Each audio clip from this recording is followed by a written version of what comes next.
তামিম ইকবালের কাছে দুটো ৬ হজম করেছেন, তবে ম্যাচ শেষে তামিম সেই অলরাউন্ডারকে ডেকে নিয়েছেন ড্রেসিং রুমে। মাকসুদুর রহমান রাব্বি বাংলাদেশ যে এশিয়া কাপটা জিতেছিল আগের বার, সে দলের ক্যাপ্টেন ছিলেন, তবে আপাতত পরিচয় বড় ক্রিকেটার হওয়ার পথেই হাঁটছেন রাব্বি। তামিম কেন তাকে ড্রেসিং রুমে ডেকে নিয়ে গেছেন সেসব নিয়ে আলোচনা করবো। রাব্বি, শুরুতেই জানতে চাচ্ছিলাম যে ম্যাচ শেষে দেখলাম যে তামিম আপনাকে আলাদা করে ডেকে নিয়ে ড্রেসিং রুমে গেলেন, কি কথা হলো? জাস্ট আপনি এভাবেই ডেকে নিয়ে গেছে যে ভার্সিটির কথা বলতেছিলাম যে কী কী আসে বিষয় বা কীভাবে কী করা যেতে পারে। তো ওই ওই মানে যে ওভারটা ওনাকে আমি করছিলাম, সো ওইটা নিয়েই কথা হলো যে কী করা যেতে পারতো বা উনি কী ভাবছিল বা আমার আর একটু কী করা দরকার ছিল, ওই সব নিয়ে আসলে কথা হচ্ছিল। আচ্ছা, আপনি নিজে তো অলরাউন্ডার, তো আমি পার্টিকুলারলি জানতে চাচ্ছিলাম যে ব্যাটিংটা নিয়ে কি কথা হয়েছে তামিমের সঙ্গে? তামিম ভাই ব্যাটিং নিয়ে বলতেছিল যে তুমি ব্যাটিংটা ভালোই করো, বাট এটাকে আর একটু মনোযোগ দাও আর প্র্যাকটিস করো। তাছাড়া বলল যে ঢাকাতে যদি প্র্যাকটিস করি বাকি আশেপাশে উনি উনি হেল্প করবে বলছে।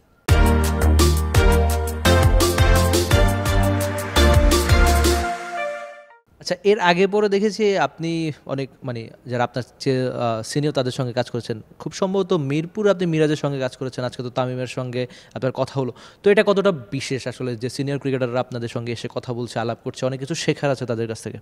না, এটা তো অবশ্যই, তার অনেক এক্সপিরিয়েন্স প্লেয়ার আমার কাছে মনে হয়। আমরা তো জাস্ট এখন স্টার্ট করেছি, আরও আমাদের অনেক কিছু শেখার আছে। তারা তো অনেক দিন যাবৎ ক্রিকেট খেলছে, বাংলাদেশকে সার্ভিস দিয়ে যাচ্ছে।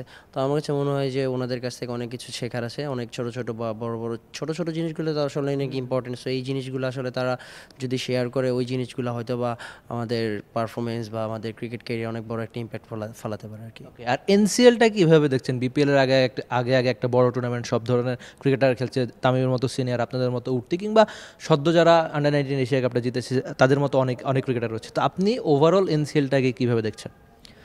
এটা একটা ভালো একটা টুর্নামেন্ট, মানে একটা ভালো একটা প্রিপারেশনের টুর্নামেন্ট আমার কাছে মনে হয়। কারণ যে একটা যে এখানে মানে যে কম্পিটিটিভ টুর্নামেন্ট হচ্ছে, আমার কাছে মনে হয় যে এটা একটা খুব ভালো একটা প্রিপারেশন। যেমন আমাদের এখানে সবচেয়ে ভালো দিক হচ্ছে আমাদের যে লোকাল প্লেয়ারগুলো আছে সবাই খুব পারফরমেন্স করছে। যেমন লাস্ট ম্যাচ যে মানে সব ম্যাচে এখানে খুব রান হচ্ছে, লাইক 140-150 রান হচ্ছে। তো এটা একটা ভালো দিক যে এখান থেকে অনেক এক্সপিরিয়েন্স গ্যাদার করা যাবে। তার বিপিএলের জন্য এটা একটা ভালো একটা প্রিপারেশন হবে। আচ্ছা, থ্যাংক ইউ সো মাচ, আপনার জন্য শুভকামনা। আর গল্পের পেছনে থাকে গল্প। তামিম ইকবাল খান যেমন ম্যাচ জিতিয়েছেন আজকে, তবে ম্যাচ শেষে আবার এক উঠতি ক্রিকেটারের জন্য প্রেরণা দিয়েছেন। নিশ্চয়ই এই উঠতি ক্রিকেটার সামনে নিজের ভালোটা তামিম ইকবাল থেকে নিয়ে বা নিজের পরিশ্রমে করতেই চাইবেন। আর সেই গল্পগুলো জানতে আপনি অবশ্যই চোখ রাখতে পারেন দেশের একমাত্র স্পোর্টস চ্যানেল টি স্পোর্টসেই। আপনি সঙ্গে এনসিএলের ম্যাচগুলো দেখতে পাবেন দেশের একমাত্র sports channel T স্পোর্টসেই।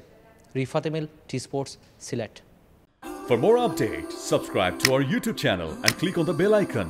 Follow us on Facebook and Instagram. Download T-Sports app to enjoy exciting games and highlights. Visit tsports.com.